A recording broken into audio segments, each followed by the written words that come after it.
Hello, in this video we're looking at issue 59 of Warhammer 40,000 Imperium magazine, first half of a set of Space Marine Outriders, and we're also learning how to build our own armies using power levels.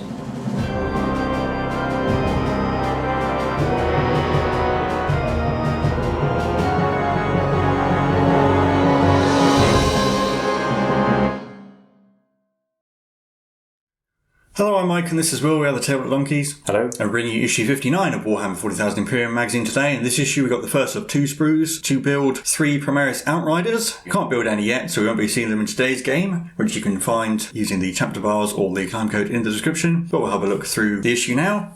First up, we actually have the battle record for the Outriders. So these are effectively assault marines who ride swift bikes into battle. So they're equipped fairly similarly, but their bikes also mount twin bolt rifles. They wear the close assault marking there, the cross, and then the sergeant obviously has a red helmet.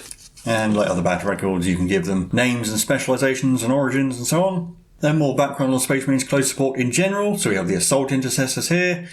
And then on the next page it mentions Reavers and Incursors, who are slightly stealthier variants who wear Phobos armour, and then Inceptor squads who have jump packs and heavier Gravis armour. And you can also see the bikes the Outriders ride and the Invader ATV as well, which we'll see in an upcoming issue. And then a short story here of Space Marines fighting against the Necrons, or from a perspective of a Outrider Sergeant.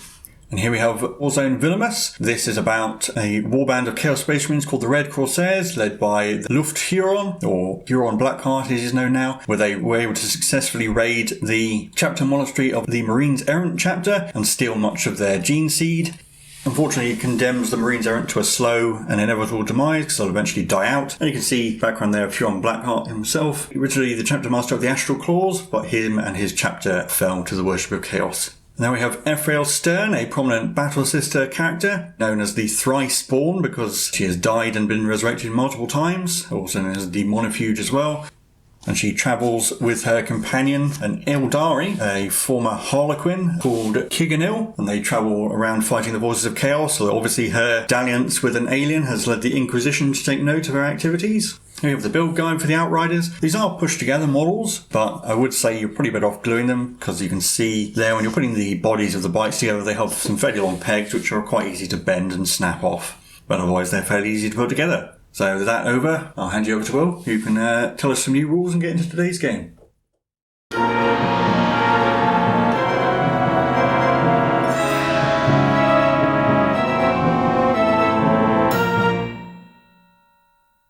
We've got quite a lot of new rules to learn in this issue. First up, we've got some stratagems for the Space Marines. As usual, we've got 4 that they can use for now. And here they are. So first up, Honour the Chapter for 2 command points, which can be used at the end of the fight phase, and you select an Assault Intercessor squad. It's within engagement range of enemy units, and it can fight again, just as though it hadn't fought already in the phase. Transhuman's Physiology costs either 1 or 2 command points. It can be used in any phase when a Primaris keyword unit from your army is targeted by an attack, and it means that for the rest of the phase, any unmodified wound rolls of 1 to 3 will fail automatically, even though they'd normally be strong enough to wound on those rolls. It costs 1 command point if the unit has 5 or fewer models, otherwise it's 2. And then we have Hit and Run Warfare, which is used in the movement phase when a biker, land speeder or storm speeder unit falls back, and that unit can still shoot. We will get a couple of biker units for the Space Marines, one in the next issue and then one a bit later, so that might come in handy. And finally Gene Wrought Knight, which is 1 command point and used when a Primaris unit is selected to fight. Until the end of the phase, unmodified 6s to hit with melee attacks automatically wound whatever they're attacking. And just a quick tutorial on those. So if they had Transhuman Physiology, normally the Necron Overlord's Void Scythe would wound Assault Intercessors on a 2, but because the Space Marine player uses Transhuman Physiology, 1, 2 and 3 fail. And Honour the Chapter, so allowing these Assault Intercessors to fight again, having already fought these Necron Warriors earlier in the phase. And now we learn more about building armies. So in the previous couple of issues we've had some preset lists to pick between, but now we're learning how to choose our own army lists from scratch. First up we learn about power ratings and points. Power ratings are a sort of general indication of how strong a unit is. They can use as a quick and easy way of building your army, and it's the method which the magazine will be teaching us to use. Every datasheet has a power rating on it, and that is for the minimum sized unit. Making the unit larger or occasionally giving it certain options can increase its power rating. Mentioned understrength units, which are units that don't meet the minimum number of models for the unit. Those units still cost the power rating of the minimum size unit. You don't get a discount for taking fewer models, so that would apply to a couple of the units we don't have all the models for yet, or the 3-man unit of Assault Intercessors that come with the collection. And a power level of an army is calculated by adding up all the power rating of all the units in the army. And it also mentions in the sidebar power and points limits. Points are another way of calculating your army, which is much more fine-grained because they take into account unit options and actual numbers of models in the unit and things like that. But it does say here that the Imperium collection won't be teaching us about using points. And on the next page we learn also about battlefield role, which is an indication of what the unit's job is within an army. So there are 6 icons here that represent these. We've got HQ, Troops, Elite, Heavy Support, Fast Attack and Lord of War, and every unit will also have one of these. So you can see a couple of data sheets here. Every data sheet we've got with the magazine, it has a power rating in the top right, as you can see for the Assault Intercessors, and then they also, next to their little picture, have an icon representing their battlefield role. Whereas the Primaris Lieutenant here costs 4 power, and he is an HQ unit, whereas the Assault Intercessors are a troops unit that costs 5. But you might be able to make out the small text on the Assault Intercessor's datasheet where it does say that if the unit contains 6 or more models, because it does have a maximum unit size of 10, then it costs 10 power and not 5. And power does work like that. It is simply if you have 6 or more models, then it's 10, even if you only have 6 models or 7 models. And here we have the background for our game. So we're coming to the conclusion of the war for Alectia, as the Necron forces have finally managed to make some progress in their assault on the Basilica of St Marcius, and with all their forces being able to link up, it looks like the end may be near for the Imperial defenders, as their reinforcements are maybe too late to save them. So the Necron Overlord managed to link up the various elements of his royal court and is leading the attack, whereas the Imperial commanders still active in the Basilica are rallying their troops to try and hold off the Necrons and defend the breaches. And next we have the instructions for how we're going to be building our armies for this game. As we'll see over the page, we can take armies of up to 25 power, although it says points there mistakenly, including 1 or 2 HQ type units, at least 1 troops unit, and then any others to fill up. Right, and following the flowchart and the instructions, you can see how that will work. And here we have some example army lists. First up we've got 2 for the Necrons, so the one on the left has a lot of fast units and scarabs and canoptic things led by 2 cryptex, and you can see their power ratings down the side and they're rolling up, and the one on the right is more focused on the Overlord and Warriors, although there are actually 2 mistakes in that one, because 2 Tomb Blades, normally it would be 3 Tomb Blades, are actually 4 power, and 5 Flayed ones are actually only 3 power, so they've just messed that up there. And actually if you add the numbers up, it also doesn't add up to 25. Although I suppose it is worth pointing out that if you have a game where you have armies of 25 power, you can take less than that if you want. You could have, say, 24 power if you don't have a unit to fill up that 1 remaining. That's still fine, and it will probably not affect the game very much. And there are 2 Imperial army lists here. So the one on the left includes a mix of all 3 forces, and remember that in Imperium games they do say that it's totally fine to just mix the 3 Imperial factions together, even though normally there are some slight rules restrictions to doing that, whereas the one on the right is an entirely Space Marine army. Although it's worth pointing out here that while it says the Primaris Lieutenant is 4 power, and that is what you'll find on his datasheet in the magazine, that is actually a mistake they've made in the printing. It should be 5, because as they said earlier, sometimes options can change the power rating, and if he has a Storm Shield, he should actually be costing 5 power. They just didn't put that on his datasheet, so we will be using the correct version of that when we take the Lieutenant. And finally our mission, Marshal the Defence. So as it says there, we will both be picking an army with a power level of 25, including 1 or 2 HQ units, at least 1 troops unit. Battlefield looks like this, so we've got our maps from issues 4 and 38, with 4 action markers in this case, they're not objectives, 3 across the diagonal centre line and 1 in the middle of the bottom left board, near the defender's deployment zone. The Necron player is the attacker in this mission, so they'll be starting in, well, the top right as you see it here, whereas the defenders will be in the opposite corner. And the reason that there are 4 action markers is because the attacker wins the game by completing the clear position action 3 times. To do that, a unit has to be within range of an action marker at the end of the movement phase. The action is completed at the end of the next command phase, as long as the unit is still within range of the action marker. And they simply just have to do that 3 times before the end of the 5th battle round, and if they fail, then the defenders win the game. It's not entirely clear whether you can do the action with more than 1 unit per turn, because it just says a unit from the attacker's army, but we will only be allowing 1 unit to do the action. Otherwise, if I went first and I had the right combination of units, I think I could just win the game instantly, which doesn't seem like the intention. So we will make some armies and then show you the lists we've come up with, and after that we will get the board set up and deployed and get into the game. So to start, we'll have a look at the 25 power Necron army that I have built. So I've gone for only 1 HQ choice, which in this case is the Technomancer, who will therefore obviously be my warlord. He costs 4 power, and he is an HQ choice. Then I have 2 troops choices. We have a unit of 5 Immortals, who are 4 power for 5, and a unit of 10 Warriors with Gauss Flayers, which is 6 power. I have the Flayed ones, which are 3 power for 5, and the Scorpec Destroyers, which is 5 power for 3. They're both Elites units. Canoptek Plasma Sight costs 1 power. It is technically technically an Alectia unit, but it has a special rule that for each unit of destroyers in your army you can take it without taking up a slot. Not that that matters in this game, but may do if there's restrictions later. And finally, a unit of 3 Canoptic Scarab Swarms, who are 2 power and are a fast attack choice. That comes to 25 power of Necrons.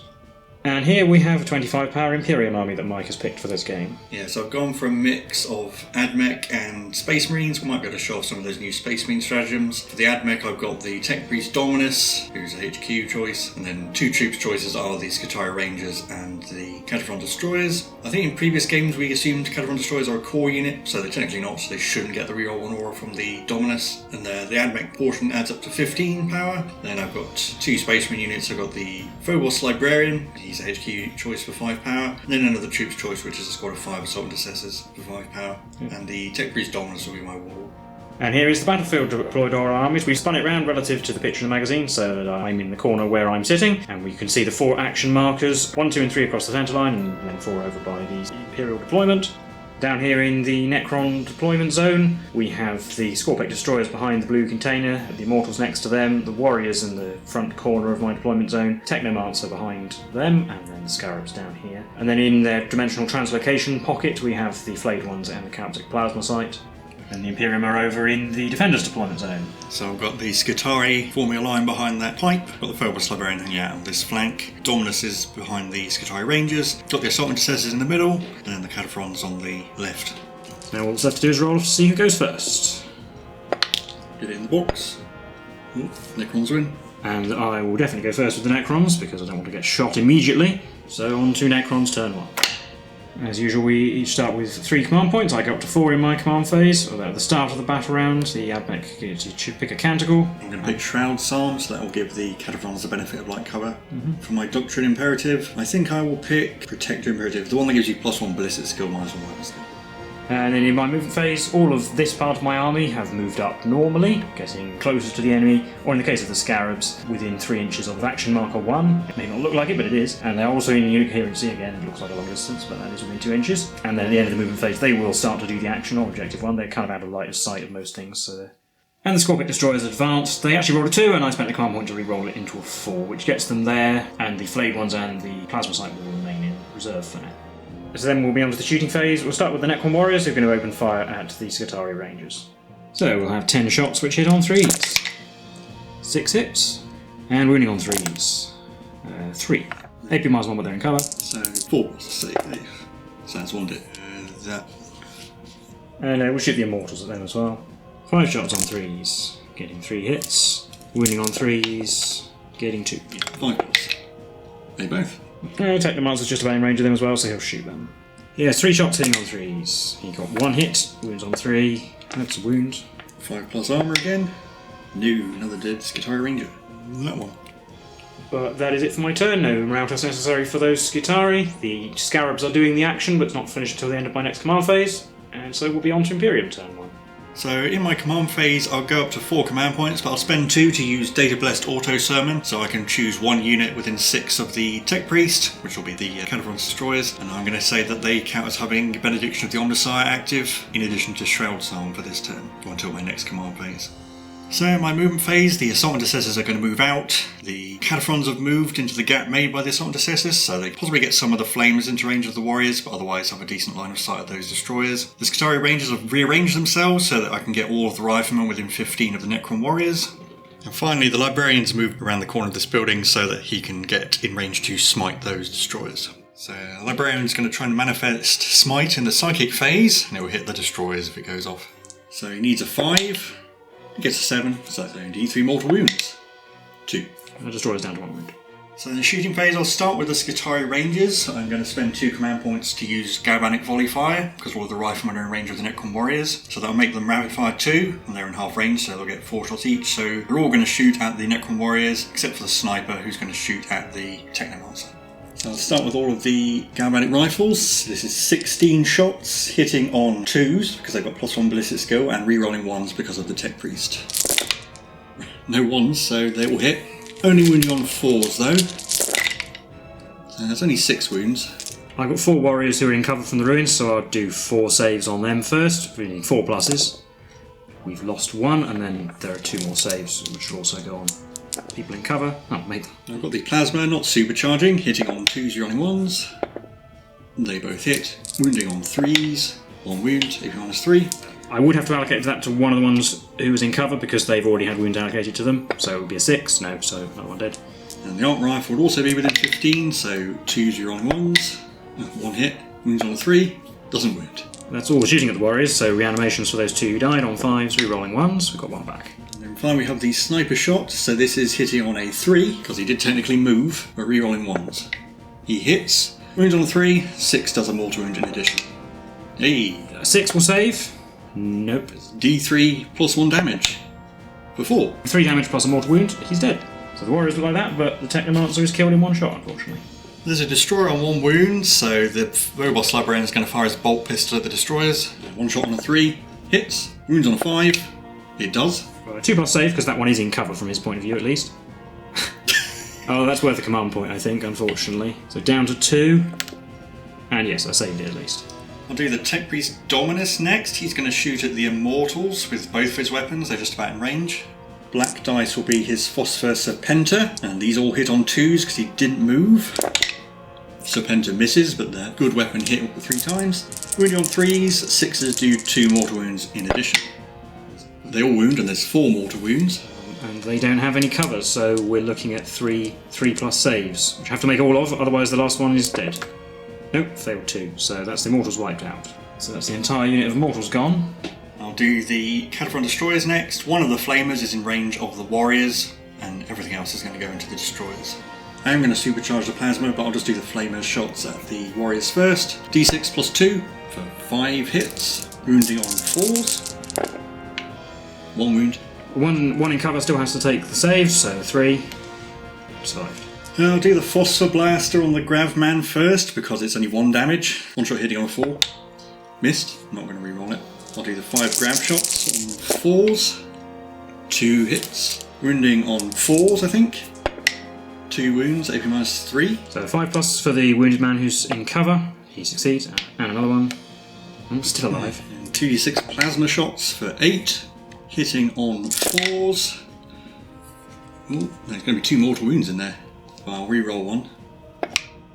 Into a miss, so it's only 3 hits. These wound on 3s as well. They all wound. More 5s on the man in cover. He's dead, and then there'll be 2 more on. I'll put it on the one who isn't in cover, so 6s. I'll make 1, so that one is down to 1. So the one at the back dies, but then it might reanimate. Need 3 5 pluses though? No. Finally, I've got the Assault Intercessors. These 3 guys are in range of the Destroyers, so they'll fire their heavy bolt pistols at try and finish off that wounded one. The Sergeant and the other guy will just fire at the Warriors. So 3 shots at the Destroyers on 3s, 2 hits, wounding on 5s, 1 wound. No cover, so 4 plus. It's dead. Does it come back? It does not. Black dice with a plasma pistol, not supercharged, so these hit on 3s. Plasma missed. Bolt pistol hits, wounds on 4. New. And then in the charge phase, the Assault Intercessors are going to charge the Scarabs. Going to need a decent roll to get anywhere. Well, more than a 5 probably. But that will be the end of the turn. No more outers necessary because the Destroyers only lost 2 models and everything else was destroyed. So we will be on to Necron's turn 2. My new canticle for this turn will be Benediction of the Omnis Sire. Don't think I'll choose an Imperative. No, I'll choose the +1 save, -3 inch movement one. I gain a command point, but then in the movement phase the warriors have moved into this building to fully get themselves in cover. The Scarabs have flown over. We're going to go and try and tie up the Cataphrons so they can't shoot next turn. And over here the remaining destroyer has moved up, hopefully to go and kill that librarian, and both the flayed ones and the plasma sight have arrived in the reinforcement step, or the 9 inches from the librarian. And then, because the reinforcement step does come before the end of the movement phase, that doesn't mean the flayed ones can start to do the action on action marker 3 this time. But obviously the only shooting I have will be the warriors. They're going to shoot at the Assault Intercessors. And I will spend a command point for Relentless Onslaught, so 6s to hit will be an extra hit. So we've got 18 shots hitting on 3s, 6s do an extra hit. That was 13 hits in total, wounding on 4s. 6 wounds. Yep, 6 4+ saves for the Assault Intercessors. I only made 2, so he's 2 dead. Use these 2 chaps off the back. On to the charge phase. The important one is the Scarabs. They're going to charge just the Cataphrons. So they need a 3. They get a 3. Yeah, that is just enough to get them in. And now we'll have the remaining destroyer charge the librarian, but the plasma sight will try and infuse it with madness.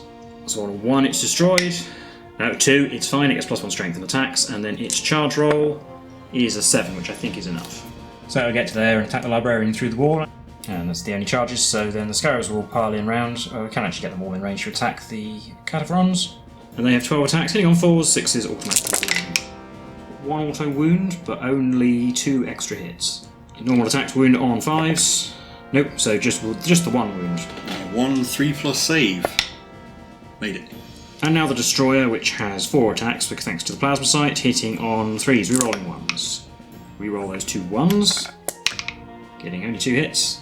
Still wounding on 2s though. Well, failed to wound with 1, so the Librarian is still alive. His favour is 4/3 damage, so 2 wounds remaining. I'll do the Librarian first. So he's going to pile in around the Destroyer.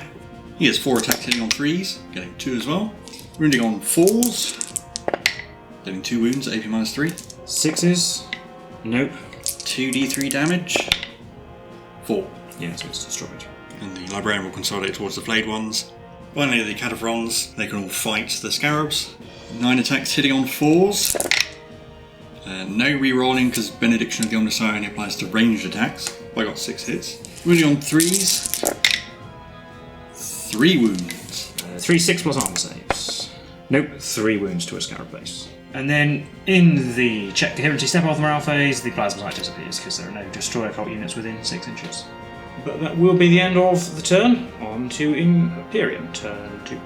Here in the middle, you can see the Cataphrons have fallen back from the Scarabs. Dominus is coming with them, so he can repair the wounded one. Scutari Rangers are going to stay where they are. And the Assault Intercessors have moved so that they are on the other side of the wall, so when they charge the Warriors later in the turn, they aren't going to get overwatched.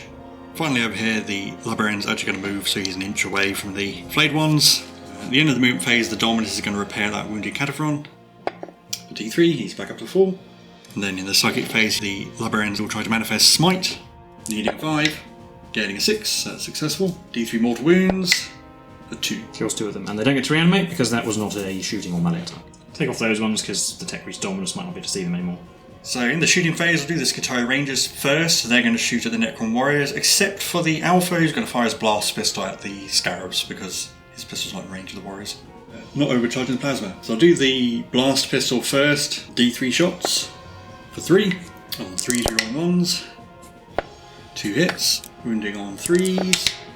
2 wounds, AP -1. So that will destroy the wounded base and damage another one. Does the wounded one come back because there's no more shooting at them? No, it does not. We've got 8 Galvanic Rifles on 3s, rerolling 1s. Reroll that 1. So that's 6 hits. Wounding on 4s. Getting 3. 3 in cover, so 4s. Succeeded then. Arc Rifle, 2 shots on 3s, rerolling 1s. 1 hit. Wounds on 3. Does, AP -2. 5 because we're in cover. Nope, that's 1 dead so far. Plasma, 3s, rerolling 1s. 2 hits. 3s to wound. 1 wound. On a 6, but no. Sniper, hits. 3s. That's a wound. That's a 5. Nope, so 3 dead. Reanimation for the Warriors. 5 rolling 1s. We roll a 1. That is 1 success. Do the Assault Intercessors next. One guy will throw a crack grenade at the Scarabs, and then the other 2 will fire their pistols. Do the crack grenade first, because it might kill off that Scarab base. Hits on a 3. It does. Wounds on a 2. It does. Oh, actually, it will have cover from that point of view, actually, so 6 will save it. No. D3 damage. 1. Then we've got a Bolt Pistol and a Plasma. That's not supercharged. On 3s. Plasma missed again. Bolt Pistol hits and wounds. Another 6. No. So 1 base is down to 1 wound. Do the Dominus next. He's just going to fire at the Scarabs. Do the Serpenta first. It doesn't hit on a 1, so missed. Volkite, 3 shots, hitting on 3s because he moved. I will reroll that with Benediction. Missed. Wounding on 2s. 6s do 2 mortal wounds in addition. Well, they both wound. No AP though, so 6 to save. Oh, I made a save, so it just finishes off the destroyed base. Does it come back? It does not. Finally, we've got the Space Marine Librarian. He's going to throw a frag grenade. D6 shots, 2 on 3s. It was a dud apparently. Charges, first I'm going to do the Librarian. Don't need to roll, so he's just in. Tech Priest Dominus going to charge the Scarabs. Sorry, you didn't catch it on camera, but he actually rolled a 12. He needs a 2, so it's... Finally, the Assault Intercessors into the Warriors. And they can't see them to Overwatch, so they'll just set to defend instead. Assault Intercessors get a 10, they're definitely in. So the Assault Intercessors will charge in like that. Well, I'm going to start the fight phase off with the Librarian because he's the most important. There's 4 attacks on 3s. I'm going to have to spend a command point to reroll one of those 2s, because I want him to kill them. So that's 3 hits. Moving on 3s. Yeah, 3s, and there's no save because it's AP -3 and they have a 4+, so they are destroyed. Pretty sure it's clear where the game's gone at this point, so I'm just going to spend my 2 command points to interrupt because it's not going to go beyond this turn anyway. So 7 attacks from the Warriors, hitting on 2s because they set to defend. That made no difference, we've got 5 hits regardless. Winning on 4s. 4. 3+ armor. Failed 2. Killed 1. Well, they're safe, so I'll do the Tech Priest Dominus. Tech Priest Dominus has 3 attacks, hitting on 3s. 2 hits. Wounding on 2s because he's strength 6. It's AP -2 and 2 damage. So yes, it destroys the Scarabs. Finally, the Assault Intercessors have 7 attacks on 3s, getting 5. Wounding on 4s, getting 4 as well. 5+ saves. They kill 2. Who roll 2 ones to come back. Reroll, 1 comes back. But I think that will be the end of the game because I have 1 unit left, which is some warriors who are in melee, so they can't fall back and do the action. I've only completed the action once because the flayed ones died, so they didn't finish it. But all I can do is keep falling back and then being charged and shot, so that's not going to get me anywhere. So an Imperial victory, and we'll recap the game for you now. So that was the game for issue 59 of Warhammer 40,000 Imperium magazine. How did you think that went? Probably couldn't have gone too much better, to be honest. Some of your units didn't do anything at all, and you were probably unlucky to not kill the Librarian with a Destroyer. That was probably a key point as well. I did think it was starting to look a bit bad when I used up all my command points in the first turn, and Galvanic Volley Fire didn't do much damage, but I did wipe out the Immortals and kill the Technomancer and 2 of the Destroyers. Obviously, I expected to lose at least 1 unit to shooting in the first turn regardless, given the army composition you had. But nevertheless, getting the double mortal wounds on the Immortals and then sniping the Technomancer is unlikely, but just unfortunately for me happened in this game. And then that Destroyer just didn't do his job. If the Destroyer had killed the Librarian, then not only would there have been a Destroyer which you couldn't see near your deployment zone and therefore threatening the Scutari, but the flayed ones you couldn't see them with most of your army, so they probably would have finished the action, and then I would have had probably a decent enough chance to hold off the rest of your army. Not sure I would have been able to stop the Cataphrons shooting in turn 3 though, because you probably would have destroyed the Scarabs anyway and tied up the Warriors. There was a balance of how much line of sight blocking terrain there was, because if there was too much I could just hide behind things and do the action, which would not be fair on you, and if there wasn't enough then I would just get shot to bits immediately, which wouldn't be fair on me. We tried to get a balance, and I think it would have worked if the game had gone slightly differently. I don't think I can blame anything on the terrain or anything. So. And to be honest, with a game this size, having a game lasting 5 battle rounds is quite ambitious. Yeah, I mean it was over by the end of turn 2, so... Yeah, and I'm not displeased with the army I picked either. All the AdMech add up to 18. Dropping the engines here to fit in 2 Marine units is pretty good. And it's a fairly effective composition actually, with the amount of firepower and then having the Space Marines as assault units. Yeah. We've seen that before actually, that they combine quite well, so... I think it was about 31 total power of Space Marines, where you could add an extra 5 if you took the extra 3 Assault Intercessors and had a unit of 8. I'm quite glad I took the Librarian actually rather than another unit of Assault Intercessors, because I think they wouldn't have done as well. They probably wouldn't have killed the Destroyer. Yeah, he did quite well. I mean, his spite is handy against tough Necron things. The issue with the Sisters is they've got lots of small units. Some of their units you kind of need to take together as well, like the Repentia and the Superior. Annoying to actually try and fit them all in. The total Sisters force comes to about 23 power, I think, so you could have taken that whole force and nothing else, and you would have been a couple of power down, but you would have had a lot of units. You don't really need a number of units in this game, though, so... And yeah, in terms of picking my Necron army, obviously I have quite a lot of choice with the Necrons, because it does allow me to pick things that are suitable for the mission. In this case, I went for lots of bodies, and I went light on the character options, just to have more units that could potentially do the action, but, well, the Warriors actually did stick around, and that was what I was hoping they would do, so that was my thinking anyway. It didn't quite pan out in the end. Yeah, and I guess power as a system for choosing armies, it's a little bit wonky. It really depends on what factions are involved. I mean, for the Space Marines, a lot of the Primaris Space Marine units generally don't have any options, or the options are fairly similar, so it doesn't matter. But there are some cases where you could have 2 copies of the same unit that will cost the same power, but one could be much more powerful than the other, because it has much better equipment that power doesn't take into account. Yeah, power is a good thing for beginners, definitely, I think, because it's easy to do. You don't have to worry about all the minutiae of all the different equipment. You can just use the models as you have in your collection. It does actually say in the magazine that power is perhaps more useful for sort of open and narrative style games, which I think we'll probably talk about a bit more in future, but generally speaking, when you're not worrying so much about competitive balance and looking to either just play a quick game or play a more story-driven game where you're not necessarily trying to maximise the effectiveness of all your units, then power can be perfectly suitable for that. It's also used in the Crusade system, which I don't think the magazine will touch on, but we do have an introduction to the Crusade video. And also, it's worth noting that we'll try to stick to the magazine's power and data sheets as much as possible, so it does mean we'll get things like the Battle Sister Squad and the Skitarii Rangers will always be taken as a unit of 10. Normally you could have a unit of 5 for half the power, but the magazine doesn't tell us about that, so we won't do it. There will be some exceptions, like say the Lieutenant with the shield should be power 5. That would be in the Codex if you bought it. Also, the power for the Canoptic Reanimator did get FAQ'd fairly quickly to be reduced to 4, because 6 is far too high for it. The FAQ is freely available as well, so I think we will use 4 for that. Yeah, unfortunately we didn't get to see any of the new Space Marine stratagems either. Transhuman Physiology is a notorious one, probably the one I'll be using the most. For 1 command point, it's really helpful, especially against dangerous Necron melee units are going to be wounding on better than 4. Yeah, if you think about the destroyers wounding on 4s, it can really dent their effectiveness. On the chapter is okay, I suppose, with assault intercessors. Really just depends on how many assault intercessors you actually have left. And fighting again may come in handy sometimes. You've got to keep the 2 command points for it, but it can do things like get you onto an objective or finish off a unit that would otherwise survive, which actually against Necrons can be really important because of their irritating habit of coming back or being brought back. Yeah, it does mean you get to pile in and consolidate again as well. Yes. Gene-wrought might, I think, is also quite a good fit with the models we get with this collection, because it's mostly going for weight of melee attacks rather than fewer more powerful ones. So with assault intercessors or the bikes we'll be getting, quite useful then, and it's quite good against the tougher Necron things, even against the Trarch Stalker, I suppose. And what was the other one? The bikes can fall back and shoot, and the bikes we get with this magazine are decent at shooting, but technically Ultramarines should be able to do that anyway with all of their units, so I don't know how much use I get out of that one. And we got the first half of the Outriders,